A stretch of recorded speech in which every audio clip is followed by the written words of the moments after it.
आणि ह्या परिवाराला गतीत करणारं एक सूत्र आहे ते मग आमचे सद्गुरू चंद्रशेखर महाराज तीर्थकर. एक सूत्र आहे आणि त्या सूत्रामध्ये ही गुंफली गेलेली सगळी फुलं आहेत. काही चांगली फुलं असतील तर एखादा पाला पाचोळा मी पण त्या माळेमध्ये आहे.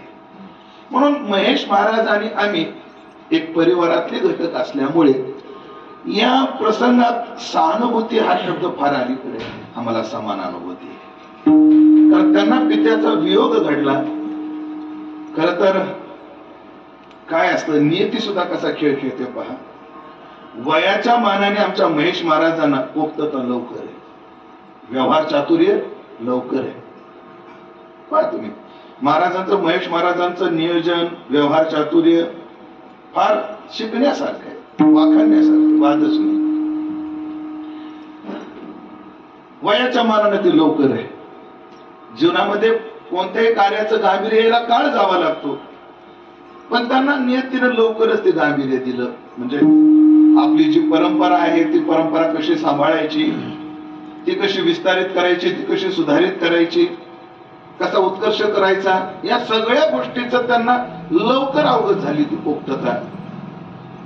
कदाचित नियतीला हे माहित असावं यांना पितृवियोग लवकर घडणार आहे, यांना आधीच तो दर्जा नियतीनं दिलेला आहे. खर तर पूज्यपाद महाराजांचं जाण्याचं वय नव्हतं, मात्र नियतीच्या पुढे कोणाचं चालत नाही. मृत्यू सदैव प्रत्येक व्यक्तीची घटका मोजत राहतो, तो त्याचा शोध घेत राहतो. मग काहीचा शोध 100च्या पुढे लागत नाही, काहीचा शोध 100त लागतो, काहीचा तारुण्यात लागतो. ज्ञानोबाची भाषा काय, मृत्यूची परिवरी गर्भ घेऊशी. कधी कधी त्या मृत्यूला शोध गर्भातच लागतो, तो मृत्यू शोधत राहतो. घडी घडी काळ वाटे याची पाहे आणि अजून किती आहे अवकाश, किती वेळ याचा शिल्लक आहे, किती वेळ याचा शिल्लक आहे. मग हे पाहत असताना कधी कधी तो मृत्यू गर्भातच त्याचा शोध घेतो, तो संपवतो. पूज्य महाराजांचं वय 50 ओलांडलं होतं, पण 60च्या आतलं होतं. जाण्याचं वय नव्हतं, पण काही आजारातून त्यांचं जाणं झालं. पण एक गोष्ट सांगतो, एक स्मृती वचन, पुत्राची पुत्रता सांगणारे एक वचन आहे स्मृतीतलं. कोणत्या स्मृतीत मला उपस्थित नाहीये, त्याचं कारण मी स्मृतीत वाचलेलं नाही, हे मी सद्गुरूच्या मुखातून ऐकलेलं आहे. वचन पार होत, जीव तो वाक्य करणार, मृत आहे भूरी भोजनात, गयाया पिंड दानाष्ट त्रिभीर पुत्रस्य पुत्रता. आणि मुलाची पुत्रता कशात, पुत्राची पुत्रता कशात आहे, म्हणजे व्यक्ती आणि व्यक्तित्व, व्यक्ती आणि व्यक्तित्व. तसं पुत्र आणि पुत्रत्व, पुत्राचं पुत्रत्व कशात आहे, त्यानं 3 गोष्टी केल्या पाहिजे. जीव तो वाक्य करणार, जोपर्यंत वडील जिवंत आहेत तोपर्यंत त्यांचे शब्द पाळून. मृत आहे भुरी भोजनात, ते गेल्यानंतर त्यांच्या निमित्तानं अन्नदान करून. आणि गयाया पिंड दानाष्ट, म्हणजे फक्त गयेतच नाही, गयेसारख्या पवित्र तीर्थांमध्ये आपल्या पितराचं पिंडदान करणं, याच्यातच पुत्राची पुत्रता आहे. आणि मला स्वाभिमान वाटेल माझ्या गुरुबंधूचा, या 3 गोष्टीची पुत्रता आमच्या महेश महाराजांना जपली. 3 गोष्टीची पुत्रता जपली. वडिलांचा शब्द पाळला, वादच नाही. वडिलांच्या पश्चात भुरी भोजनात तेही चालू आहे, आणि गया पिंड दानाष्ट ही सर्व विधी त्यांचे चालू आहेत. अजून एक विचार आहे महाराज, त्याला जरी आधार नसला वचनाचा, तरी संत वाङ्मयाच्या मंथनातून सापडलेला मला तो आशय आहे. प्रत्येक मुलाचं बापाविषयी 2 प्रकारचं कर्तव्य आहे. त्यांनी बापाची सेवा केली पाहिजे आणि बापाचं स्मरण ठेवलं पाहिजे. जिवंत आहे तोपर्यंत सेवा, आणि त्यांच्या पश्चात त्यांचं स्मरण. हो, त्यांचं नाव टिकवलं पाहिजे, त्यांचं नाव समाजाच्या स्मरणात ठेवलं पाहिजे, आपल्या अंतःकरणाच्या पटलामध्ये ते जपलं पाहिजे. या 2 गोष्टी आहेत. सेवा किती केली पाहिजे, ज्ञानोबाची भाषा गोड आहे, सगळ्यांना मोवी पाठ आहे, पण ती सर्वांच्या पाठ आहे म्हणून लोकांची पाठ आहे की काय कोण असतो अति परिचय सकळ तीर्थाची तुरे, जी एका माता इतरे ती सेवेसी कीर शरीरे लोन कीचे. म्हणजे किती आई वडिलांची सेवा करावी, आपलं शरीर सुद्धा ओळून टाकायची वेळ आली तर त्यालाही मागं पाहू नये. आपल्याकडे पुराणात इतिहासात अशा खूप घटना आहेत. शंतनू पुत्र भीष्म आहे. भीष्मानंतर नाव पडलं देवव्रत. शंतनू पुत्र देवव्रत आहे. त्यांनी केवळ बापाच्या सुखाकरता आपलं तारुण्य जाणून ब्रह्मचर्याची प्रतिज्ञा घेतली. फक्त ययाती पुत्र पुरुने सुद्धा बापाला तारुण्य दिलं. नवम स्कंदामध्ये नभगाचा पुत्र नाभाग, त्याचंही चरित्र पितृसेवेमध्ये फार गोड येतं की जेव्हा तो नाभाग तपाला गेला आणि आल्यानंतर त्यांच्या भावाने सगळ्या वाटण्या करून घेतल्या. त्यांना विचारलं नाभागाने, माझ्या वाट्याला काय ठेवलं?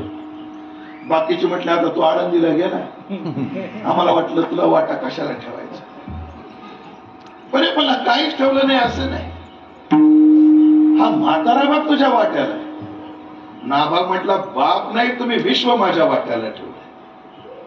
आणि नाभागाला घेऊन त्या राज्यातून जेव्हा आपलं नभगाला घेऊन नाभाग जेव्हा त्या राज्यातून बाहेर पडला तेव्हा नभगजी रडत होते, बाप रडत होता. नाभागाने विचारलं, बाबा तुम्ही का रडता? आणि माझ्यासारखा दुर्दैवी बाप दुसरा कोणी नसेल. नका, मी तुला संस्कार देऊ शकलो व तुला संपत्ती दिली नाही. त्यांना संपत्ती दिली पण संस्कार देऊ शकलो नाही. बाबा तुम्ही का असं म्हणता मला संपत्ती दिली नाही? माझी संपत्ती तुम्ही आहात. हे वाक्य परत कधीच ओठावर आणायचं नाही. तुम्ही माझी संपत्ती आहात. खरोबर मायबाप ही संपत्ती फार मोठी आहे. ही कधी कळते? मायबाप गेल्यावर कळते. त्या संपत्तीची किंमत कधी कळते? मायबाप गेल्यानंतर. सहज महेश महाराजाची आमची चर्चा झाली. वडील त्याने वाक्य लय गोड वापरलं. आमच्या आता 15 दिवसापूर्वीची चर्चा आहे. महेश महाराजांनी एक वाक्य वापरलं, माझे वडील परिवाराकरता काय काय करत होते हे मला ते गेल्यावर कळालं. ते परिवारातलं काय काय काय उचलायचे. आता घरातला कोणताही छोट्यातला छोटा मोठा नसतो, पण एक विचार सांगतो ना बाबा, फक्त छोट्यातला छोटा किंवा मोठ्यातला मोठा पळाचार असो, महेश महाराजांवर जिम्मेदारी पडली ते महाराष्ट्राच्या कोण्याही कोपऱ्यात असो, त्यांना घरी यावं लागतं. वडील जेव्हा होते ना तो आधार होता. नाही बाबा पाहतात. वडिलांच्या जीवावर जो आरामाचं जीवन असतं ना ते काही वेगळंच असतं. म्हणून खरी संपत्ती काय असते ते असतात, आणि ते गेल्यावर त्या संपत्तीचे आपल्याला काय कळतं, मूल्य कळत असतं. विचार सांग, बाबा तुम्ही माझी संपत्ती आहात. आयुष्यात परत हा शब्द कधी काढायचे नाही. नभगजी सुद्धा तेवढेच मोठे होते, त्यांनी डोळे पुसले. भागवतात जरी एवढ्या विस्ताराने कथा नसली, अगदी थोडक्यात आहे, पण कदाचित नभगजी असे म्हणले असावेत. त्या भावनेतून मी काय काय विचार मांडतो. नभगजी म्हटले, नाभागा जाऊ दे म्हटले, काळजी करू नको. माझ्या त्या मुलाने माझी इस्टेट वाटून घेतली, माझा टॅलेंट अजून वाटून घेतलेला नाही. मला काही मंत्र येतात. इथे जवळच अंगिरस कुळाचे ब्राह्मण आहेत, त्याने एक यज्ञ चालू केलाय, पण त्या ब्राह्मणांना 6 दिवसानंतर त्या मंत्राचा विसर पडतोय. त्यामुळे त्यांच्या यज्ञाची पूर्तता होत नाही. त्या मंत्राचा व्यक्ता मी आहे. तो मंत्र मी तुला सांगतो, त्या ब्राह्मणाला तो त्या मंत्राचं स्मरण करून दे. यज्ञ पूर्ण झाला तर जयाचा कोप सुबटा, काळाग्नी रुद्राचा वसवटा, आणि जय कृपे सवे फुकटा जोडती सिद्धी. ज्ञानोबाला म्हणतात, ब्राह्मण जर प्रसन्न झाला तर सिद्धी जोडतात, आणि ब्राह्मण जर क्रुद्ध झाला तर त्रैलोक्य जाळण्याची ताकद तो ठेवत असतो. असे ते ब्राह्मण आहेत. जा म्हटले, त्यांना स्मरण करून दे. नाभाग गेला, अंगिरस कुळातील ब्राह्मणांना त्या मंत्राचं स्मरण घडून दिलं. यज्ञ पूर्ण झाला. भूदेव प्रसन्न झाले. सांगितलं, बाबा या यज्ञातलं जेवढं शेष आहे तेवढं तू घेऊन जा, तेवढं तुला. नाभागाने ते सगळं आवरलं, निघाले. तेवढ्यामध्ये तिथे काळा कबीर पुरुष हातामध्ये दंड घेऊन त्यांनी आलो. कुठे घेऊन निघालास? बाबा मी चोरून येत नाही, तरी प्रसन्नतेनं मला दिलंय. मग तुला नियम माहितीये का? प्रजापतीच्या सभेमध्ये असा निर्णय झाला, यज्ञामध्ये जे उरतं ते शिवगणांचं असतं. मी शिवगण आहे, आमचा अधिकार आहे त्यावर. चल ठेव. नाभाग म्हणतो, मी देईल तुम्हाला, पण माझ्या वडिलाला विचारल्यानंतर. घरी गेला. नभगजीनं विचारलं, हे खरंय म्हणे, असंच आहे बाळा, देऊन टाक. आणि नंतर नाभाग आला आणि त्या शिवगणाला त्याने ते सर्व द्रव्य परत केलं. शिवगण प्रसन्न झाले. मला वाटतं शिवगण प्रसन्न होण्याची कारण आहे त्यात. एकतर हे पितृवचन किती जपतात आणि पितृसेवक आहे म्हणून शिवगण प्रसन्न झाले. आणि सगळ्यात महत्वाची गोष्ट, माणसाच्या धार्मिकतेचा परिचय कधी होतो? संकटात जेव्हा धर्म आठवतो तो खरा धार्मिक आहे. आम्ही क्षमेमध्ये द्रौपदीच उदाहरण काय देतो? पोटची 5 मुलं मिळली पोटची, तरी तिला क्षमा करण्याची बुद्धी होते. हे तरी क्षमा. दान कशाला म्हणतात? घरी जळता जळत नाही तेव्हा दिलं, त्याहीपेक्षा प्रतिकूलता आहे तरी दिलं. ज्याला प्रतिकूलतेमध्ये धर्म आठवतो तो खरा धार्मिक, आणि नाभाग खरा धार्मिक आहे. त्या धनाची गरज असताना सुद्धा तो सहजतेने देतो. आणि मग त्या शिवगणाने ते सगळं त्यांना द्रव्य दिलं आणि त्या द्रव्यावर मुहूर्तमेढ रचून पुन्हा तो या आर्यवर्ताचा सम्राट चक्रवर्ती झाला. अशी कथा भागवताच्या 9 स्कंदामध्ये आपल्याकडे येते. सांगण्याचं तात्पर्य असं की बापाच्या वचनामध्ये जगणं, ती सेवेसी कीर शरीर. स्पष्टच अर्थ जर पाहिजे असला की बापाच्या सेवेमध्ये शरीर वळून टाकायचं असतं. इतिहासातच उदाहरणात असं नाही, वर्तमानात सुद्धा आहेत गणेश महाराज. सज्जन माणसं कमी झाली, संपलेली नाही. उदाहरण सांगतो तुम्हाला. बीड जिल्ह्यात माजलगावचे माजी आमदार आहेत आर टी देशमुख. असा मी प्रसंग याबद्दल एका कीर्तनात बोलत होतो आणि ते कीर्तनामध्ये होते. कीर्तन झाल्यानंतर त्यांनी जी घटना सांगितली ती घटना ऐकण्यासाठी बरोबर. कीर्तन झाल्यावर त्यांनी मला सांगितलं, म्हणजे महाराज बापाच्या सेवेत शरीर वाळून टाकायचं असतं, त्याचं उदाहरण सांगू? म्हणजे कोणाचं आहे? माझ्याच मुलाचं आहे. मला काय वेळ झाला, काय वेळ लिव्हर मध्ये उतरला, माझं लिव्हर डॅमेज झालं. लिव्हर ट्रान्सफरचा सल्ला डॉक्टरांनी दिला, पण जुन्या काळात मेलेल्या माणसाचं लिव्हर ट्रान्सफर करता येत होतं. आता टेक्नॉलॉजी एवढी प्रगत आहे, जिवंत माणूस सुद्धा आपला अर्ध लिव्हर डोनेट करू शकतो. जशी किडनी आपण दान करू शकतो तसं आपला अर्ध लिव्हर सुद्धा देऊ शकतो. आणि मग मला माझ्या पोरानं किडनी दिली, आपलं लिव्हर दिलं. पुढे अजून ऐकण्यासारखे, ते सेवेसी कीर शरीरे लोन कीजे. नुसतं समर्पण नाही पाहिजे, समर्पणामध्ये अहंकारही नाही पाहिजे. समर्पणामध्ये जेव्हा अहंकार येतो ना तेव्हा त्या समर्पणाला अर्थच उरत नाही. गोपिकांच्या त्यागाला का अर्थ नाही उरला? तासाम तत् सौभाग मदम. सौभाग्याचा काय निर्माण झाला? मद निर्माण झाला. मग वीक्षमानांचे केशव, त्यांना झालेला मान केशवानं वीक्ष पाहिला आणि प्रसादाय प्रशमाय प्रसादाय तत्रैवांतर धीयत. ऐका, अहंकार नाही पाहिजे. जेव्हा ते सुस्थितीत आले, ऐका बरं, जेवलो नाही. जेव्हा बाप सुस्थितीत आला त्यांनी पोराला जवळ घेतलं, पोराच्या तोंडावर हात फिरवला, बापाच्या डोळ्यात पाणी होतं आणि रडत रडत बाप पोराला म्हणत होता, बाळ्या उष्णत फेडलंच म्हणजे माझं. मी एकदा तुला जन्म दिला आणि तू मला एकदा जन्म दिला, उष्ण फिटलं. पूर्व त्याच्या पुढचं वाक्य बोललं. तीन बाबा जिजा आज बोलले तर बोलले, परत असं बोलायचं नाही म्हटले. उष्ण नाही पेटलो म्हणले. मग अहो बाबा, मी तुम्हाला शरीराचा एक तुकडा दिलाय, तुम्ही मला अख्खं शरीर दिलंय. हे उष्ण कसं पेटलं? उष्ण कसं पेटलं? याला म्हणतात ते सेवेसी कीर शरीरे लोन कीजे. ही सेवा केली पाहिजे. आज जरी त्या सेवेचं स्मरण असलं तरी एरवी मी उदाहरण म्हणून ते स्मरण सांगत असतो. वडिलाची सेवा कशी करायची असते या विचारात जेव्हा जेव्हा जी जी नावं माझ्या डोळ्यासमोर येतात त्यात एक नाव येतं महेश महाराजांचं. वडील भाग्यनगर मध्ये ऍडमिट होते तेव्हा त्यांची काय तळमळ होती, त्यांनी वडिलांची कशी सेवा केली हे तुम्ही आपण सर्वांनी पाहिलेलं आहे. सर्वांना ते प्रत्यक्ष आहे.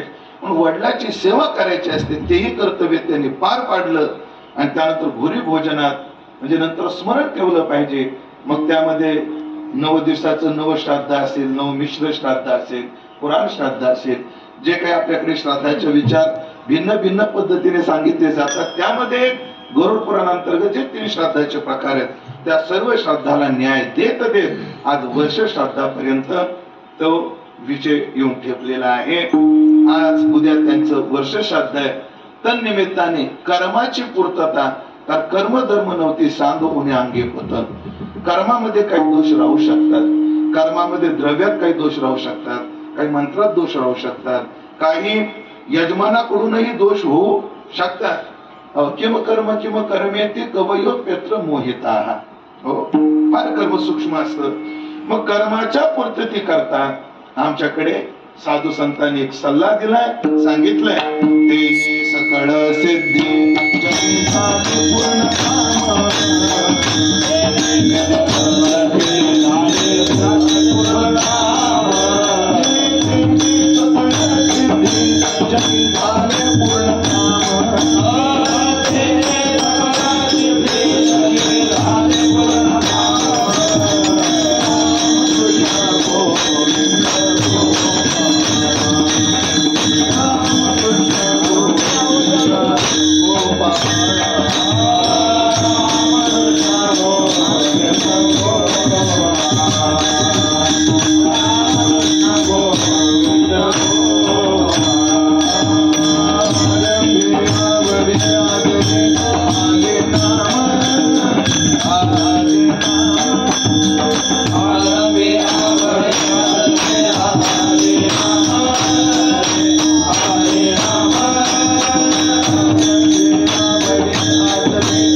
नामचिंतन सुद्धा व्हावं या उद्देशातून या 3 दिवसाची योजना आहे.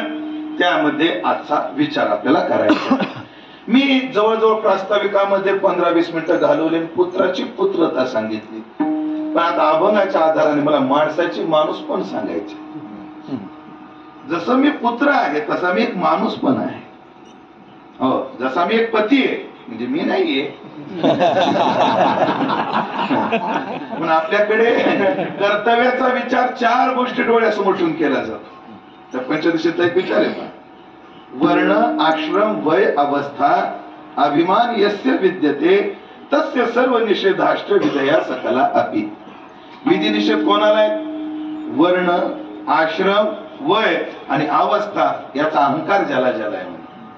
आणि मग ज्यांना ज्यांना या 4 गोष्टीचा अहंकार आहे, जोपर्यंत आपल्याला वर्ण आठवतो, आपला आश्रम आठवतो, आपलं वय आठवतं आणि आपण कोणी अवस्थेवर आहोत ही अवस्था आठवते, त्याला सर्व विधी निषेध असतात. असा जसा त्या श्लोकाचा भाव आहे त्याचा असाही भाव आहे. वर्णाला डोळ्यासमोर ठेवून कर्तव्याचा विचार, आश्रमाला डोळ्यासमोर ठेवून कर्तव्याचा विचार, वयाला डोळ्यासमोर ठेवून कर्तव्याचा विचार आणि अवस्थेला डोळ्यासमोर ठेवून कर्तव्याचा विचार शास्त्र करतो. याचा वाहतो आपल्याकडे भरपूर आहे. तात्पर्य मला एवढं सांगायचंय की ही सगळी कर्तव्य माणूस निर्वाह करतच असतो. मी या देशाचा नागरिक आहे त्यानुसार माझ्या कर्तव्याचा विचार, मी कोणाचा पती आहे त्यानुसार कर्तव्याचा विचार. पती म्हणून माणसाचं काय कर्तव्य आहे की जे लग्नामध्ये आपण ती शपथ तुम्ही घेतलेली, आठवा तो दिवस आठवतोय? एक मेहंदी काढलेला हात असा तुमच्या हातावर होता, त्याच्या खाली तुमचा हात होता, वरून कोणीतरी पाणी ओतत होत आणि ब्राह्मण काहीतरी मंत्र म्हणत होते. काय म्हणत होते ब्राह्मण तेव्हा? तुमच्या लक्षात आहे का ते? बरं, ते ब्राह्मण काय म्हणत होता याकडे तुमचं लक्ष होतं का? तुमचं लक्ष होतं कुठं? त्याचा काय मला वापर करायचा? धर्मेच अर्थेच कामेच नातीचरामी धर्मात अर्थात आणि कामात मी हिची प्रतारणा होऊ देणार नाही. हे पती म्हणून कर्तव्य. सगळ्या कर्तव्याचा विचार आपल्याला एवढ्या वेळेच्या मर्यादेत करता येणं शक्य नाही. फक्त आपण पुत्राची पुत्रता याचा विचार केला. पण आता माणसाचा माणूस पण काय आहे तर तुकोबराच्या भाषेत सांगायचं ठरलं, ज्ञानोबराच्या उभीचा आधार घ्यायचा ठरला तर माणसाचा माणूस पण कशात आहे? महाराज म्हणतात मनुष्यपण तरी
जन्माला आला ना तर त्यानं काय करायचं, त्याने देव साधायचा. माणूस म्हणून जन्माला हे शरीर प्राप्त झालं ना, मग त्यानं काय करायचं, अन्य शरीरात जे करता येतं ते जर या शरीरात करू लागला तर काय पुरुषार्थ आहे. म्हणजे अन्य शरीरात करता येत नाही, याच शरीरात करता येतं ते करावं. असं काय जे याच शरीरात करता येतं. ज्ञानोबा म्हणतात, तैसे येण्याची शरीरे, या शरीरानं नाही याच शरीराने. शरीरा येणे सरे किंबहुना येर झारे चिरा पडे. आपली जी जन्म मरणाची परंपरा अनादी कालापासून आपल्या पाठीमागे लागली. पहिला जन्म कधी झाला हे माहित नाही म्हणून अनादी म्हटले. अनादी संसार मानेच्या काही नित्य विषय भोगिले पाहिजे. आता त्याचा निर्वाह, त्या परंपरेचा विच्छेद करण्याची संधी आम्हाला प्राप्त झालेली आहे. कशी, याला दृष्टांत देतात. आपल्याकडे वेदांताचा फार बालबोध ग्रंथ आहे, पंचीकरण, फार बालबोध ग्रंथ आहे. म्हणजे वेदांतातले सिद्धांत छोट्या छोट्या दृष्टांतानं आणि मधुर दृष्टांतानं सजवलेलं आहे. म्हणजे विचार सागराच्याही आधी ज्याला प्राथमिक वेदांताचे संस्कार पाहिजे आणि वाचून काही वेदांताचं चिंतन करायचंय त्याला कळणारा ग्रंथ आहे. काय, पंचीकरण, छोटासा ग्रंथ आहे. त्या पंचीकरणात एक कथा आहे. भलं मोठं एक नगर होतं. त्या गावाला गावकोस बांधलेला होता. नगर फार मोठं. त्या नगराला गावकोट होता आणि त्या गावाला जो कोट होता, जो कोस होता, त्याला फक्त एक दरवाजा होता. एक आंधळाग्रस्त त्या नगरात गेला आणि फिरत फिरत या नगराचा त्या नगराच्या या टोकाचा त्या टोकाला गेला. त्या आंधळ्याला त्या नगरातून बाहेर पडायचो. त्याला त्यातून कसं करायचं, बाहेर पडायचं होतं. म्हणजे हा दृष्टांत म्हणजे काय माहितीये का, पुरंजन आख्यानाचं छोट पिल्लू आहे. जे भागवतामध्ये पुरंजन आख्यान येतं ना, त्या आख्यानाचं काय आहे, हे छोटस पिल्लू आहे. जो अध्यक्ष आहे हा दृष्टांत उपाध्यक्ष आहे. हा, ते जर खुर्द बुद्रुक असेल हा खुर्द आहे.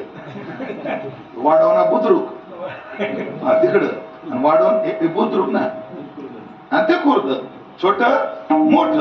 तसं ते दृष्टांत, तो बुद्रुक दृष्टांत आहे पुरंजन आख्यान, हे त्याचा खुर्द आहे. भरपूर उदाहरण सांगते. तो हँडसेट आहे, ते सिम कार्ड आहे त्या दृष्टांत. तांदळाला बाहेर पडायची इच्छा झाली. ज्याला त्याला विचार, अहो मी बाहेर कसा पडेल, मला बाहेर जाण्याचा रस्ता दाखवा. प्रत्येक म्हणले, बाबा आम्हाला वेळ नाही, सोयाबीन काढायचं राहिले. पण तुला एक सांगतो, आमच्या नगराला एकच द्वार आहे. तू काय कर, या भिंतीला तुला लावून दिले, भिंतीला चाचपत चाचपत जा, जिथं तुला द्वार लागल तिथून बाहेर पड. आणि तो आंधळा ग्रस्त त्या भिंतीला हात लावत लावत लावत चालत आला. पण प्राप्तीचे वेळे अन्यदैव आंधळेपणाचे डोहळे. ज्ञानोबा म्हणतात, एक दरिद्री माणूस म्हणे, दरिद्री माणूस पैसा करता बनवून हिंडू लागला. ह्या गावात कीर्तन आपलं इकडं धनीन माणूस फिरायला लागला. आणि त्याच्या दैवामध्ये एक तशी स्वर्ण मुद्राचा हंडा होता. आणि त्याला सहजच आंधळेपणाचे डोळेच माणूस, म्हणजे आंधळा माणूस कसा चलत असेल याचा आपण विचार करू, त्याचा अभिनय करून पाहू. आणि सुवर्णाचा हंडा रस्त्यात आणि डोळे झाकून चालायला लागला. त्याच्या पायाला लागला काय, तो सुवर्णाचा हंडा त्याच्या पायाला लागला. तरी दगड म्हणून बाजूला केला, पण डोळे नाही उघडले. का, प्राप्तीचे वेळे आणि निदैवा आंधळेपणाचे डोळे. त्याला आंधळेपणाचं डोळ होत आणि हे तर मुळात आंधळच होत. भिंतीला हात लावत लावत निघाला, दरवाजा जवळ आला, पण त्याला होती खरूज. त्या आंधळ्याला काय झाली होती, खरूज. महाराज त्या आंधळ्यानं भिंतीचा हात काढला आणि खरुजीला खाजवत बसला. काय गोड लागतंय, काय गोड लागतंय. खाजवत राहिला.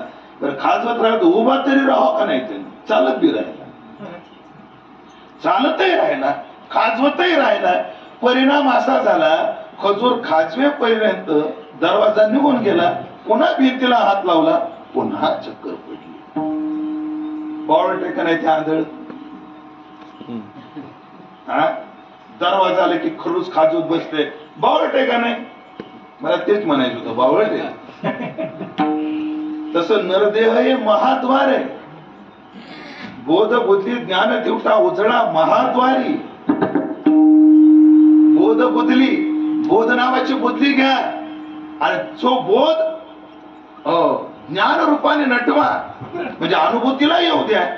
आणि त्याचं महाद्वार कोणतं आहे? नरदेह हे महाद्वार आहे. आणि नेमका या नरदेहात येतो आणि विषयाची खरोच खातवत बसतो. पुन्हा पुनरपी जननम पुनरपी मरणम पुनरपी जननी जठरे शयनम. हे कुठं? इह संसारे. या संसारात आपल्याकडे ना या स्तोत्रातल्या श्लोकाचा अर्थ रमेश देवा लोक लय वेगळा करतात. म्हणजे जन्मणं आणि मरण हाच संसार आहे, तसा भाव नाही त्या स्तोत्राचा. इह संसार आहे. या संसारात जे लोकीचा चंद्र क्षय रोगी इह संसार आहे. जेथे उदयाची होय आस्था लागी इह संसार आहे. या संसारामध्ये पुन्हा जन्म, पुन्हा मरण, पुन्हा जननीच्या जठरामध्ये शयन हे होत राहत. पण नरदेह प्राप्त झाला की माणसानं त्याच्यातून बाहेर पडावं, कारण इथं त्याला अमर होता येत. दोन विचार केले मी मानवी जन्माच्या मनुष्यपणाचे. देवाला शरण जावं आणि जन्म मरणाचा विच्छेद करावा. हे दिसायला जरी पक्ष दोन असले तरी एकच आहे. हे दोन पक्ष कसे आहेत? जसं नवरा बायकोचं भांडण. खर तर ब्रह्मचर्य एवढं बारीक सांगून लोक शंका घेतात. पती पत्नीचं भांडण असत का दिसत? बघा कशा अनुभवाचे म्हणे चाकून हे सांगे अनुभव आहे. तसं देवाची शरणागती आणि जन्म मरण परंपरेचा विच्छेद हे दिसायला दोन आहेत, असायला एकच आहे. कारण देवाला शरण गेल्यानंतर देव करतो काय? ऐका बरं, नवरात्राचे दिवस आहेत. काय आहेत? नवरात्राचे दिवस आहेत. हा टाका. तुझे तुझ पावले माझा नाच पूर्वी आता हो. तुझ पावले माझा नाच पूर्वी आता हो. तुझ पावले माझा नाच पूर्वी आता हो. तुझ पावले माझा नाच पूर्वी आता हो. का म्हणे राखे आपुले शरणागता हो. का म्हणे राखे आपुले शरणागता हो. का म्हणे राखे आपुले शरणागता हो. का म्हणे राखे आपुले शरणागता हो. पौर्णिमाचे तुझे रंगनाथ देव तुझे रंगनाथ देव नवस पौर्णिमाचे तुझे आई ठाव नवस पौर्णिमाचे तुझे शांती आई ठाव नवस पौर्णिमाचे तुझे शांती आई ठाव नवस पौर्णिमाचे तुझे शांती आई ठाव.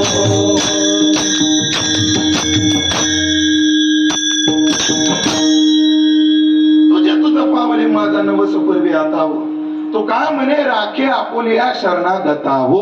पंढरपूर निवासे तुझे रंगणी नाचत तसे हो. नवस पूर्वी माझे मनीची जाणून या इच्छा हो. माझ्या मनातली इच्छा तू जाणून पूर्ण कर. आता नवस काय? नाथाकडे जावं लागेल नवसा करता. भवानी आई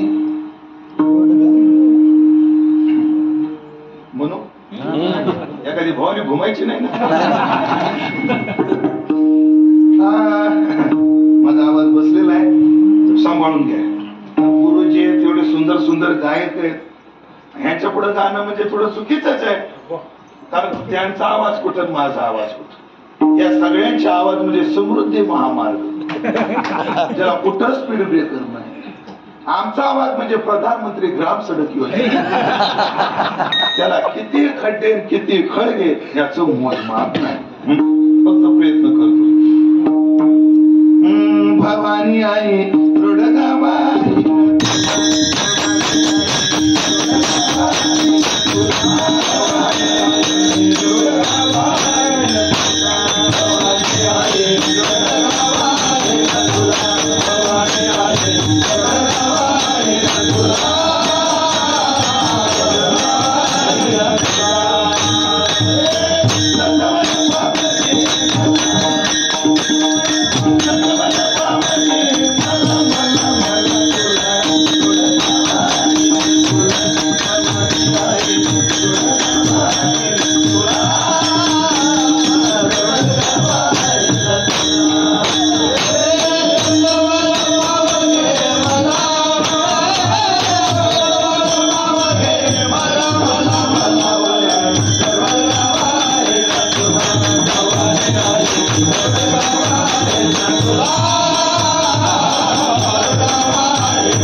इथं भवानी शब्द वापर.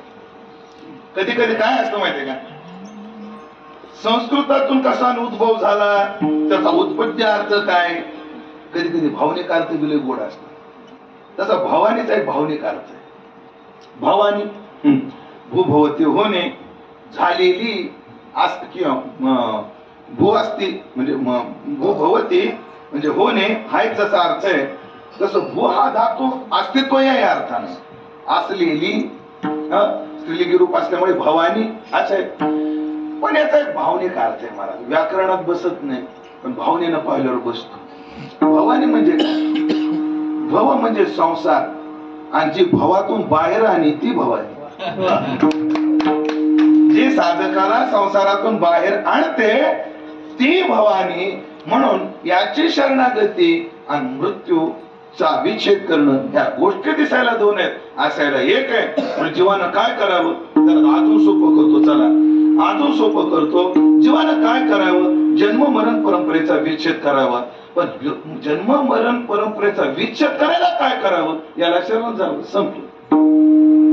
असं आपण कार्यकारण भाव याच्यामध्ये घेऊ. याला शरण जावं, जन्म मरण परंपरेचा विच्छेद करावा. म्हणजे महाराज होतो का, मग होतो तर होतो. कशावरून, कारण साधू संतांचे शब्द काय पहा तुम्ही, मरण माझे मरण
नाही आम्हा जावे मरावे लागत, नाही आम्हा जावे मरावे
मरावं लागत. पण महाराज एरवी जगात आम्ही पाहिलं थोरवेचे मान पाहे पा, जो सृष्टी बीजाचा साठोपा, तोही पुनरावृत्तीची आम्हा पाशिल झाला. हा ब्रह्मभुवन लोका पुनरावृत्ती अर्जुन. सगळ्यांची भाषा आहे की सगळ्याला मना मरावं लागतं. एकटी तुमचीच भाषा अशी का आहे? त्याचं एक कारण आहे, कारण जगामध्ये सगळेच मरणार आहेत. तुकोबाईचे प्रमाण देतो एक दोन, कहे तुका सबही चलणार, एक राम बिन नाही हो सार. सगळेच जाणार आहेत, सगळेच मरणार आहेत. हो, आजा मेला, पणजा मेला, बाप मसना गेला, ही प्रमाण सगळ्याला पाठच आहे. फक्त आम्हाला मरावं लागणार नाही, आम्ही फक्त अमर झालो. तुम्हीच अमर का झाले? कारण आम्हाला प्रभू शरणागतीने हे फलश्रुती प्राप्त झाली. हा भाव महाराज अभंगाच्या पहिल्या चरणात प्रगट.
शरण गेले ते मात्र अमर जाईल. नाही नाही महाराज, तुमच्या बोलण्यावर आमचा आक्षेप आहे. देवाला शरण जाणारा अमर होतो. चोकोबाऱ्यासारखा साधू गाव कुसाच्या खाली चेंदून मरतो. रामकृष्ण परमहंसासारखा साधू कर्करोगाने त्रस्त होऊन जातो. जोग महाराजासारखा साधू शुगर, भगेंदर, अल्सर अशा रोगाने त्रस्त होऊन जातो. अमर होतो कस काय म्हणता तुम्ही? हा बघण्याचा दृष्टिकोन आहे. आपल्याला निवृत्तीनाथाच्या समाधी प्रसंगात नामदेवरायांनी कोडले गोड सोडून दिलं. आपल्याला प्रश्न पडतो, अरे डोळ्यासमोर मेलेले दिसतात, प्रमाणात तर अमर आहे न तस्य प्राण उत्क्रामंत तत्रैव विलीयते. ही संगती काय? नामदेवाने भक्तिशास्त्राच्या दृष्टीने संगती लावून दिली. काय साधू शरीरानं जाणं आणि शरीरानं राहणं हे ना शास्त्राला अपेक्षित आहे ना साधूला अपेक्षितच नाही. कारण जो ज्याचा स्वभाव आहे तो कधी जात नाही. या शरीराचा स्वभाव काय? शरीर जात आघवे शब्द काय पुढे? नाशिवंत स्वभावे असते, जायते, वर्धते, विपरिणमते, अपक्षयते आणि विनश्यते. याला जरा एका साखळीत गुंडाळून दाखवू का? हो, एखादा तरुण पोरगा दाढे मिशावाला दिसू लागला, लोक त्याच्या पाठीमागे लागतात. अरे लाडू कधी खाऊ घालतो? अरे काय माहिती अजून ध्यान राहू दे आमचं. लाडू कधी खाऊ घालतो याचा ध्वनिर्थ काय असतो? लग्न कधी केलं बिचाऱ्याने, लग्न 5-7 महिने दम जातात. का रे पेढे कधी खाऊ घालतो? पचले का तू? हे लगेच पेढे खाऊ वाटतात तुला. पेढे कधी खाऊ घालतो? असे पोराच्या काय लागतात? तरुण लग्न झाल्याच्या पोराच्या पाठीमागे लागतात. म्हणतो मोठा मामा काय पेढे पेढे करता? थांबा फक्त 9 महिने असतील. लक्षात आलं? असती आहे आहे. मामा हे घ्या पेढ्या. पेढा का? पोरगा झाला ज्या येते. हॅलो मामा कुठे? शिरताच बंद झाले. बरोबर, संध्याकाळी घरी लवकर ये. का? बाळूचा वाढदिवस आहे, वर्धते. आणि मामा कुठं गेला काय माहित? 14 वर्ष आलाच नाही. जलात गेलता का काय गेलता आपल्याला काही माहित नाही. आला नसा कवळ्या मिशावाला एक पोरगा समोर दिसला. अरे हे कोण? आणि आपला बाळू. लगेच बदल झाला राव याच्यात. विपरिणमते. का हो? वारीला तुम्ही प्रत्येक वारीला पायी यायची, आता येत नाही. महाराज चालणं होत नाही हो पहिल्यासारखं, अपक्ष येते. का हो? ते कायम श्रोते आपल्यासोबत कीर्तनाला कुठे या भागात असायचे, आजकाल दिसत नाही. महाराज कोरोनात षड विकार षड वैरी मिळवणी तापत्रयाने विनली रे. नवा ठाई फाटून गेली तित्वा अमासी दिदली रे. असे शरीर आहे विपाय आगी माझी पडे. ज्ञानोबाची भाषा. तरी भस्म होणी उडे, झाले श्वाना भरपडे तरी ते विष्ठा, या चुकेत होई काजा तरी कुर्मीचा होय पुंजा, हा परिणाम कपित ध्वजा कश्मलवा. शरीरानं अपेक्षितच नाहीये. चला म्हणे महाराज, मग स्वरूपानं अपेक्षित आहे का? तिथं अपेक्षा ठेवायची काय गरज? स्वरूपानं माणूस अमर होतो, तिथं अपेक्षा ठेवायची काय गरज आहे? गरज नाही का? ते अमरच आहे, तिथं काय अपेक्षा ठेवायची? म्हणजे बोलणं लक्षात येते ना. शरीर नाशवान आहे, तिथे अमरतेची अपेक्षा नाही. स्वरूपानं पाहायला गेलं तर स्वरूप मरतच नाही. म्हणून शब्द काय गीतेचे? न जायते म्रियते वा कदाचित नायम भूत्वा भवितावान भूयः. कसे? आजो नित्य शाश्वतोयम पुराणो न हन्यते. आनंद धर्मानं युक्त कोण आहे? हन्यमाने शरीर. इथं मरण अपेक्षितच नाही, तिथे अमरताच आहे. अपेक्षा काय ठेवायची? दृष्टांत व्यतिरेकी समजून घ्या. म्हणजे का ज्ञानोबा म्हटले आपानाची तोंडे सुगंधाई नाही घडे, तिथून अपेक्षितच आहे. तिथं सत्वाशीत लक्षात आलं का? मोकळं सांगू समजून अपेक्षितच आहे. तसं आत्म्याला मरणच नाही, तिथं अमरतेची काय अपेक्षा ठेवायची? मग अमरता कशात आहे? नामदेव आहे सांगतात. साधू जेव्हा जातो तेव्हा 3 अंगाने अमर होतो. गेले ऋषीश्वर, ऐकावर प्रत्येक प्रमाण लय गोडे. गेले ऋषीश्वर अनादि जे आधी, राहिल्या समाधी जगा.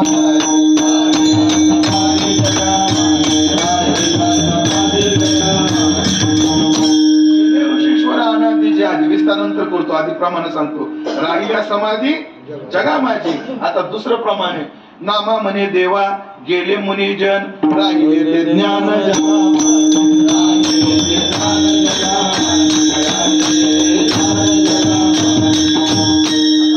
त्याच्या पुढे बोलतात गेले दिगंबर ईश्वर विभूती, राहिल्या त्या कीर्ती जगा.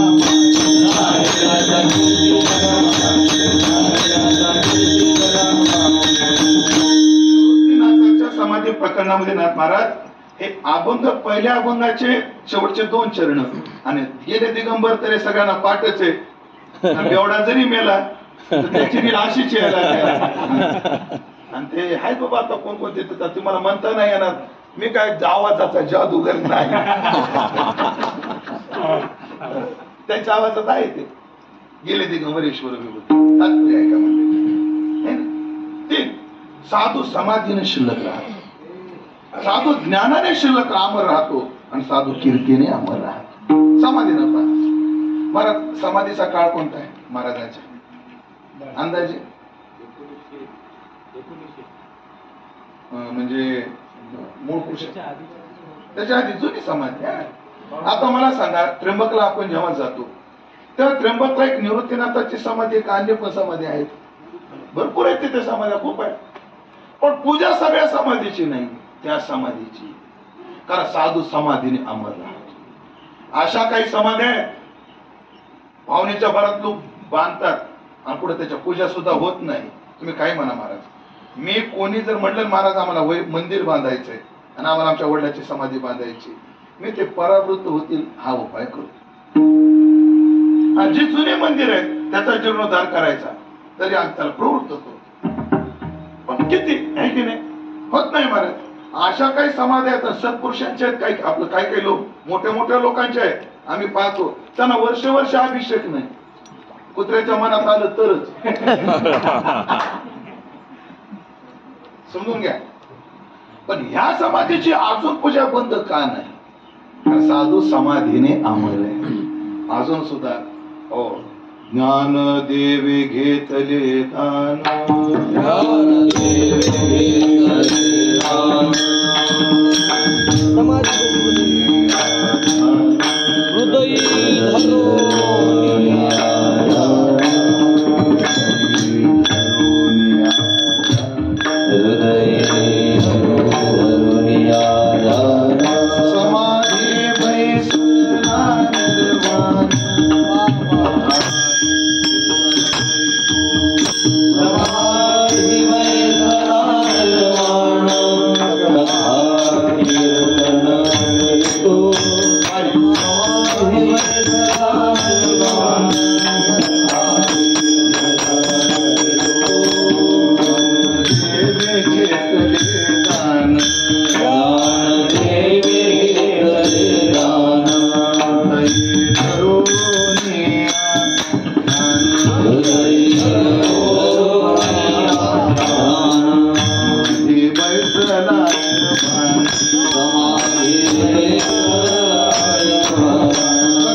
प्रमाणाचं का म्हणायचं?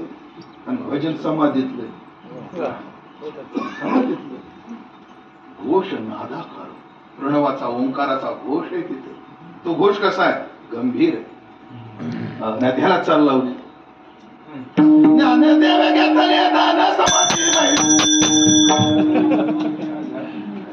असं महाराज चरणाला चाल अशी असावी, त्या चरणानं सांगितलं पाहिजे माझा अर्थ काय. चाल कशी पाहिजे? त्या चालीनं सांगितलं पाहिजे की या चरणाचा अर्थ काय. नाही तर चरण आहे तो का म्हणे काळा हाना तोंडावरी आणि त्याला आला रवली बिलास खाणे तुझी.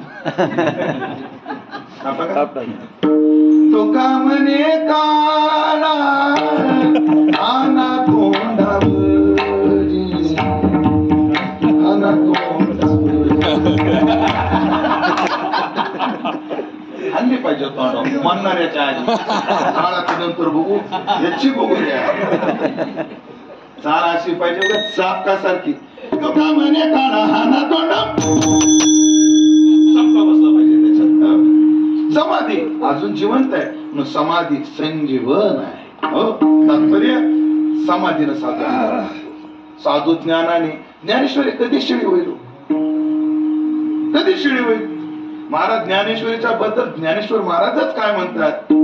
हरु म्हणे निजे देवी जैसे का स्वरूप तुझे तसे नित्य नूतन देखी जे गीता तत्व. हो अशी ती ज्ञानेश्वरी. गीता तत्व काय, ज्ञानेश्वरी काय? हो तेच सांगायचं तात्पर्य. राहिले ते ज्ञान जगा माझी आणि राहिल्या त्या कीर्ती जगा माझी. सध्याचे पंतप्रधान कोण आहे? पंतप्रधान कोण आहेत भारताचे? एकनाथ शिंदे. कोण म्हटलं? खरंच वेळ आहे अजून लाडूला. त्याच्या आधी कोण होते? नरेंद्र मोदी. तर वाईज नाही जायचं, पंतप्रधान व्हायचे. त्याच्या आधी अटल बिहारी. ठीक आहे, काय हरकत नाही. त्याच्या आधी मला हेच अपेक्षित आहे, हेच अपेक्षित आहे. 25 वर्षापूर्वी या देशाचं नेतृत्व कोणी केलं ते ज्ञान तो पंतप्रधान आठवत नाही, पण 750 वर्षापूर्वीचे ज्ञानोबा सगळ्यांना आठवतात. यालाच म्हणतात अनुसरितो अमर झाला. अंतराला संसार मला जेवढंच फळ मिळतं काय, पण साधू देवाला शरण जातो तो अमर होतो. शरीराचं अमरत्व साधूला अपेक्षित नाहीये आणि स्वरूपातून अमरत्वाची त्यालाही त्याच्या अपेक्षा नाहीये, कारण ते अमरच आहे. साधू अमर होतो म्हणजे काय होतो? ज्ञानाने, कीर्तीने आणि समाधीने अमर होतो. अजून काय फलश्रुती त्याला प्राप्त होते? आता 8 तास घेतो. 8 तास घेतो. अंतराला संसार, अंतराला संसारा काय नाही. पाठभेद जरी असला अर्थानं आपल्याला जवळच येते. जो देवाला शरण जातो त्याला संसार अंतरतो. हो बघा, खरी भक्ती करणाऱ्याचा संसार कधीच चांगला होत नाही. त्याला प्रतिबंधित राहतात. ते मला भागवतात शंका आहे की शंकर स्मशानवासी पण भक्त श्रीमंत, विष्णू वैकुंठवासी पण भक्त दरिद्री. बघा, सुदामदेव दरिद्री, तुकाराम महाराज दरिद्री, उमेश दशरथे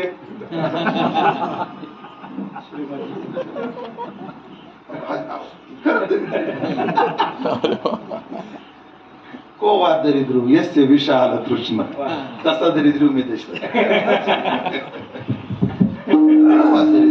यस्य विशाल कृष्ण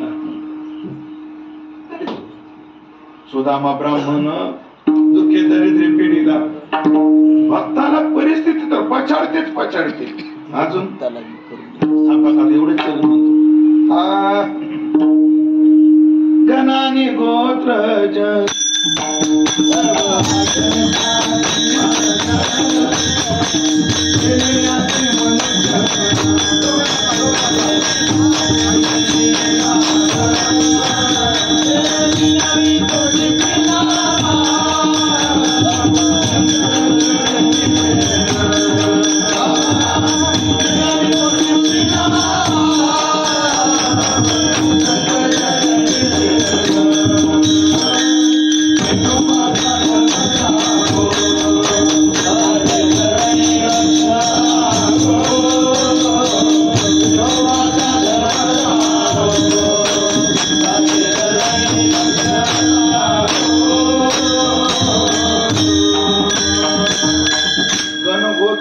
चांगलं म्हणत नाही. मी जेव्हा आळंदीला आलो ना तेव्हा आमच्या पाहुण्यात एक बाई आमच्या आईला म्हणायची, काय सुनीताबाई कोण आळंदीला पाठवलं, काय मिळतं आळंदीला, तिला इकडचं काय माहित नव्हतं. एखाद्या कपड्याच्या दुकानावर ठेवलं असतं तर कोणी 500च्या रुपये महिन्यानं दुकानावर ठेवलं असतं. म्हणजे हे सांगतो मी 97-98 500 रुपये महिना कोणी दिला असता, काय त्याला आळंदीला पाठवलं, अशी ते आमची पाहुणे म्हणायची. आजची स्थिती अशी, तिचा पोरगा जज आहे, जी बोलत होती ना तशी, तिचा पोरगा जज आहे आणि मी महाराज आहे, त्याला जड आहे. तुम्ही एकाच अवच्छेदकानं पाहू फक्त चक्षुर्वय सत्यम एवढंच बघा, असं नाही, असं सगळ्या अंतरला संसारात अजून काय न देखती गर्भवास कधी दास विष्णूचे, त्या विष्णुदासांना गर्भवासाचं दर्शन याचे 2 अर्थ करायचे. पुढे आता कैसा जन्म ऐसा श्रम वारेसा, भगवान म्हणतात इदम ज्ञानमुपाश्रित्य, काय होतं मम सा धर्म मागता, तो माझ्या धर्माला येतो. काय होतं सर्गे पिनोपजायन्ते आणि प्रलयेन व्यथन्ते च, त्याला आता जन्म मरण नाही, हा अर्थ एक. आणि दुसरा अर्थ भगवत भक्त गर्भवासाला गर्भवास म्हणून पाहतच नाहीत, उलट तो का म्हणे गर्भवासी सुखे घालावे आमासी, न देखती गर्भवास कधी दास विष्णूचे. पण महाराज त्याची शरणागती केली, तो तिथं ना आपण इथं कसं जुळायचं. महाराज म्हणतात काळजी नसावी, एकदा त्याची शरणागती केली की तो कसा सांभाळतो. विसंबे ना बाळा माता कैसा लळा पाळावा, जशी आई आपल्या लेकराला कधीच विसरत नाही तसं देव भक्ताचा लळा पाळतो. आई कशीच लेकराला कधी क्षणभर विसरत नाही. मी माझा अनुभव सांगतो. अहमदपूर जवळ भंडारवाडी पानगावच्या शेजारी भंडारवाडी 2 वर्षापूर्वीची घटना आहे महाराज. श्रावण महिन्यात त्यांचा एक उत्सव असतो 3-4 दिवसाचा. तिथं कीर्तन केलं कुठं भंडारवाडी. आणि सकाळचा मला काला संभाजीनगरला होता, तेव्हा ते संभाजीनगर नव्हतं, तिथे काला होता. महाराज पानगाव मध्ये आलो आणि तिथून अहमदपूर आंबेजोगाई रोडला लागलो. ते नांदूर काय घाटनांदूर लागतं ना, सिमेंट रोड एकदम स्टार महाराज, आपली हायवे होती तुम्हाला माहिती. 120च्या स्पीडनं गाडी पुढत, 120च्या स्पीडनं. आणि त्या घाट नांदूरला सिमेंट रोड क्लोज झाला ते ग्रामपंचायतीच्या हात आल्यावर, आणि तिथंचा गणेश महाराज मुरुम वाहून गेला होता. आणि एवढं ते जाड नाथ महाराज तेवढ्याहून गाडीनं हुसाळी मारली 120च्या स्पीडनं. कशी आदळली अशी तुम्ही कल्पना करा. एवढी गाडी आदळली, एअर बॅग ओपन झाल्या, एवढा गाडीला आदळा बसला. पण सद्गुरुनाथाची कृपा, खरचटलं सुद्धा नाही. जरी काही झालं नाही तरी माणूस घाबरत का नाही, माझ्या भीती वाटते. मला त्या बॅग मध्ये गॅस भरलेला असतो, म्हणजे कदाचित गाडी जर आतून पेटली तर तो आग विजावी म्हणून त्या बॅग मध्ये काय असतो, एक गॅस असतो. पण मला काय माहिती, तो ज्या उघडली तो सगळ्या गाडीमध्ये येतो. पण मला वाटलं गाडीला पेट घेतला गाडीने. मी अशोकला म्हणलं पटकन गाडीच्या खाली, गाडीचं काय व्हायचं ते बोल. तो खाली उतरला, मी खाली उतरलो. सुदैवानं त्यालाही काही नाही, मलाही काही नाही. पण माणूस घाबरत का नाही?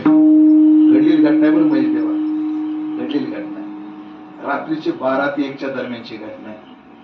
तेवढ्यामध्ये ऐका बरं ताईसाहेब, माझा फोन वाजला. एवढ्या रात्री कोणाचा फोन आहे? फोन काढून पाहिला तो फोन माझ्या आईचा होता. आम्ही आईला अक्का म्हणतो, माझ्या आईचा फोन तेवढ्या रात्री. आणि अशी घटना घडली, जीवाच्या माणसाचा फोन आला, माणसाला बोलू दे.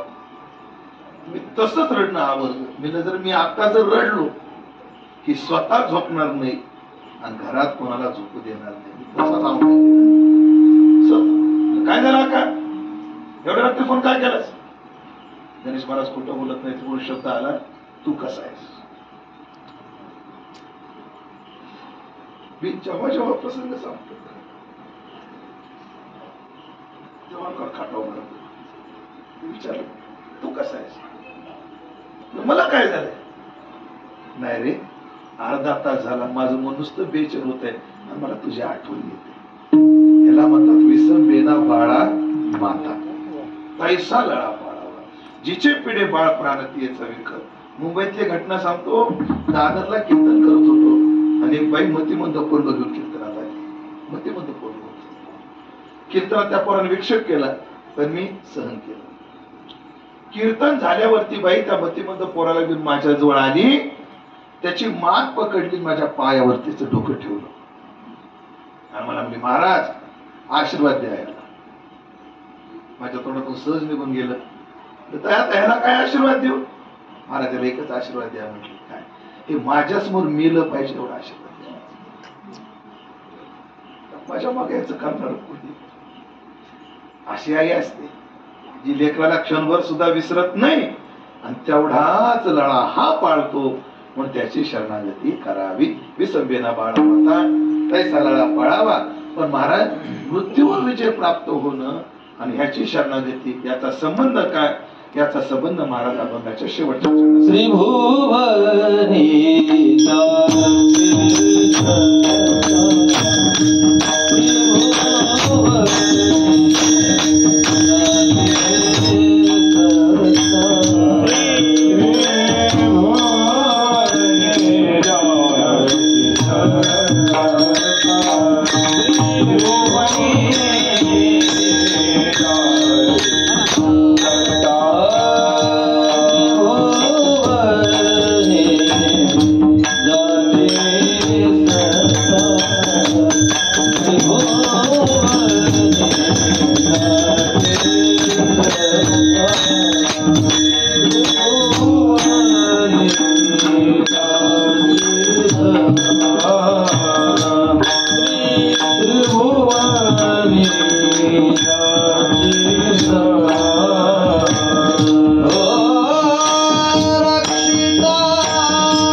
आकाश सर्वत्र वसावे वायुने नाव भरी उदे नसावे पावके दावे वर्षावे जळी पर्वती बैसकान संडावे समुद्री रेखान पृथ्व्या बुद्धी पाहावी हे आज्ञा म्या बोलविल्या वेदू बोले म्या चालविल्या सूर्यकाने म्या हलविल्या प्राणाने जगाचे म्याची नेत्रा सदा काढू ग्रासित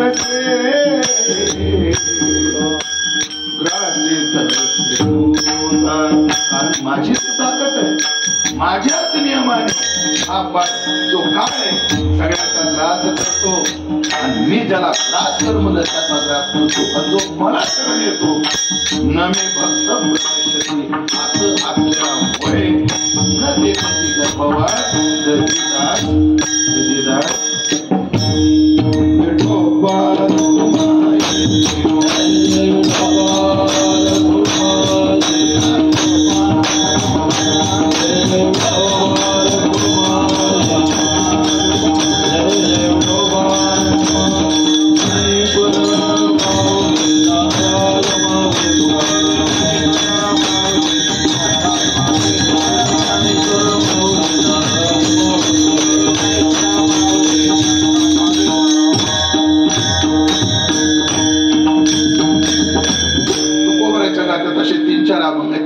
म्हणे नाही त्यातला हा एक अभंग आहे. न देखती गर्भवातू त्रिभुवनी ज्याची सत्ता तो रक्षिता झाली. पण मामासाहेबांनी ह्याला पाठ बदललाय. त्रिभुवनी ज्याची सत्ता तुका रक्षिता तो झाला. पण वारकऱ्यांनी नाम्या तुक्या असे शब्द जर गाठ्यात आले तर आपोआप काना उकार मात्रा वारकरी सहन करत नाही. अशा प्रसंगाला काय तुक्याचा अन्याय म्हणायचं नाही वारकऱ्यांनी. काय तुकयाचा अन्याय. नाम्या सवे जेवी नवे संकोचित नामया सवे जेवी नवे संकोचित हे म्हणायचं. म्हणून मामाने पाठ केला तुका रक्षिता तो झाला, पण आपण म्हणताना म्हणायचं तुकया रक्षिता तो झाला. आता त्या पाठाने एकाच वाक्यात संगती लावून देतो. महाराज तुम्ही सांगता त्याच्या शरणागतीने माणूस अमर होतो, संसार अंतरतो, असा अनुभव कोणाचा आहे का? महाराज म्हणतात माझा अनुभव आहे, तुकया रक्षिता तो झाला, माझं रक्षण त्या देवाने केलं, असा महाराज आपला अनुभव सांगतात. किंवा तो समर्थ आहे, तो आपली जन्म मरण परंपरेची परंपरा विच्छेद करेल, अशी एक संगती, अशी फलश्रुती त्याच्या शरणागतीची आहे, ही महाराजांनी अभंगातून सांगितली. असंच थोर परंपरेमध्ये जन्म घेऊन थोर परंपरेचं अनुष्ठान करून काय असतं, संस्काराला जगणं म्हणजे संरक्षण करणं, संस्काराचं संवर्धन करणं हे त्याहीपेक्षा अवघड आहे. संस्काराचं संरक्षण अवघड, त्याहीपेक्षा संस्काराचं संवर्धन अवघड, आणि त्याहीपेक्षा संस्काराचं संक्रमण अवघड. पण वैकुंठवासी हरी महाराज तथा तुकाराम महाराज यांना संस्काराचं संरक्षण करता आलं. त्यांनी आपली जी परंपरा आहे ती सांभाळली, ती संवर्धित केली, त्यांचं भाग्य आहे. आणि सगळ्यात महत्वाचं ती संक्रमित केली, पुढे महेश महाराजासारखा एक परंपरेला वारस दिला. म्हणून त्यांनी तिन्ही गोष्टी पूर्ण करून आपल्या परंपरेची सेवा करून योलोकीची यात्रा संपवली. ते नक्कीच अमर झालेले आहेत. त्यांनी परंपरेकरता काय काय कार्य केलं याचा विस्तार मी करणार नाही. काय केलं हे मला माहिती नाही, पण एक मला पक्का माहिती आहे, त्यांनी परंपरेकरता काय केलं, महेश महाराजासारखा पुत्र दिला, हे सगळ्यात मोठं काम त्यांचं आहे. म्हणून त्यांच्या कार्याला शतश नमन करतो मी. त्या दिवशी महेश महाराजाची खंत मगाशी व्यक्त केली की वडील गेल्यानंतरचा त्यांना एक पोकळी जाणवते, पण तरी त्यांना संरक्षण दोन कारणांना तेवढं दुःख नाही जे अन्यांना होतं. बाप जाण्याचं दुःख जेवढं अन्याला होतं तेवढं महेश महाराजांना नाही. त्याचं पहिलं कारण आहे, एक शास्त्र वचन आहे, कारण अजून आई आहेत. कारण मातृलाभेन सनातत्वम अनाथत्वम विपर्ययी असे एक शास्त्र वचन आहे. माणूस अनाथ सनात बापावर नसतो, मायेवर असतो. एखाद्याचा बाप मेला आणि आई जिवंत आहे, तो अनाथ नाहीये. पण याच्या उलट आहे, एखाद्याची आई गेली, बाप जिवंत असला तरी तो अनाथ आहे. म्हणजे असं का बरं?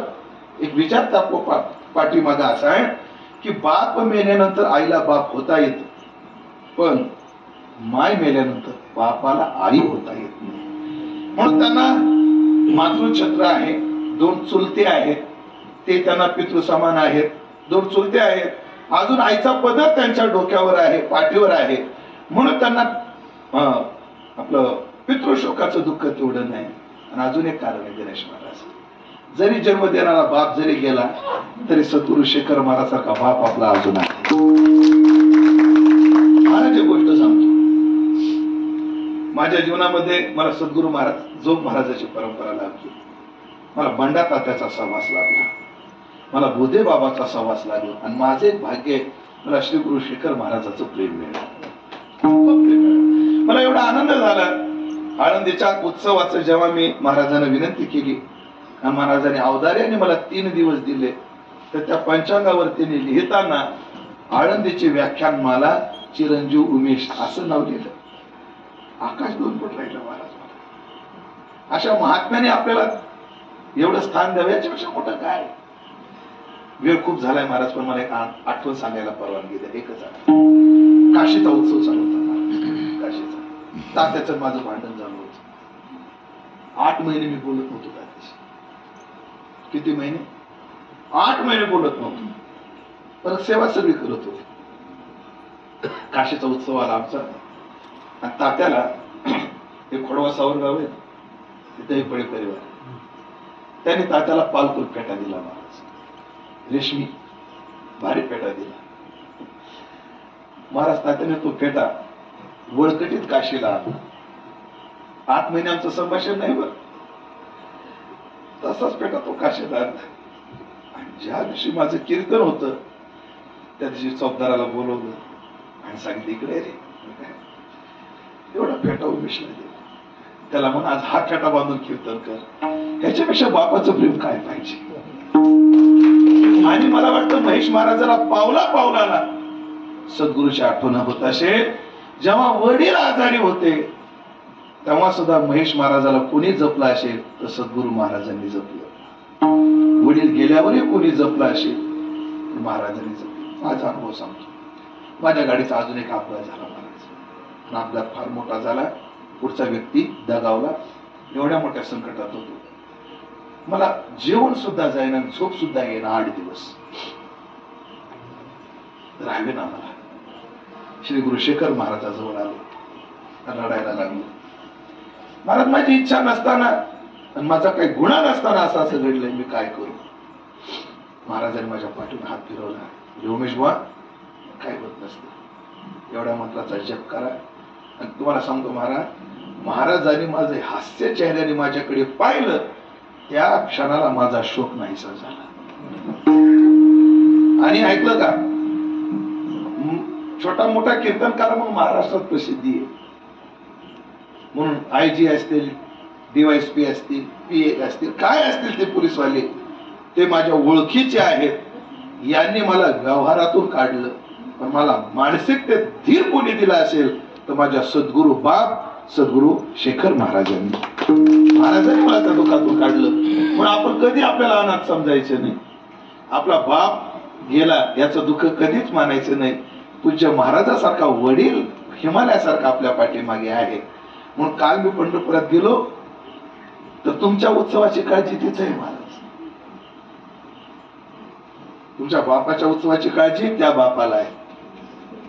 दर्शनाला गेलो, कीर्तन झालं. मला प्रतिपदेचं की परवा दिवशीची गोष्ट आहे. कीर्तन झाल्यावर मला म्हटलं, महेशकडे जाणार आहेत ना, थोडं जाऊ दे. हे महाराजाचे शब्द आहेत. महेशकडे जाणार आहात ना, जाऊन या. हे शब्द 2च वाक्य आहेत गणेश महाराज, पण त्या पाठीमागची जी तळमळ आहे ना, ती शब्दाच्या पलीकडची द्या. म्हणून आदरणीय महेश महाराजांना जे दुःख झालं, प्रभूने ती ताकद द्यावी. आणि जीवनात जिथं पोकळी आहे तिथे सद्गुरुनाथाला बसवलं की जीवनातलं ते दुःख कमी होत असतं. असा एक भक्तिशास्त्रातला संकेत आहे. त्या संकेताला डोळ्यासमोर ठेवून त्यांनी जगावं. आणि त्यांना मी एकच सांगतो, जरी पितृछत्र गेलेलं असलं तरी आमच्यासारखे गुरुबंधू हिमालयासारखे तुमच्या सोबत आहेत. तुम्ही कधी स्वतःला एकटं समजायचं नाही. आम्ही सदैव तुमच्या सोबत आहोत. एवढीच भावना या वेळी व्यक्त करतो. आदरणीय नाथ महाराज असतील, गणेश महाराज असतील, लक्ष्मीकांत महाराज असतील, आपला सर्वच सद्गुरु महाराजांचा परिवार हा सदैव तुमच्या सोबत आहे. कधी स्वतःला एकटं समजायचं नाही अशी भावना आणि असं परंपरेचा एक दास म्हणून आश्वस्त करतो आणि वाणीला पूर्णविराम देतो. अगोदर जे काही बोलू शकलो ते माझ्या वारकरी शिक्षण संस्थेचे गुरुवर्य, माझे गुरुवर्य चंद्रशेखर महाराज, माझे सद्गुरुनाथ बोधे बाबा, माझे सद्गुरुनाथ तात्या यांच्या श्रेणी समर्पित करतो आणि सेवेला पूर्णविराम देतो. तुकाराम तुकाराम तुकाराम तुकाराम तुकाराम तुकाराम तुकाराम.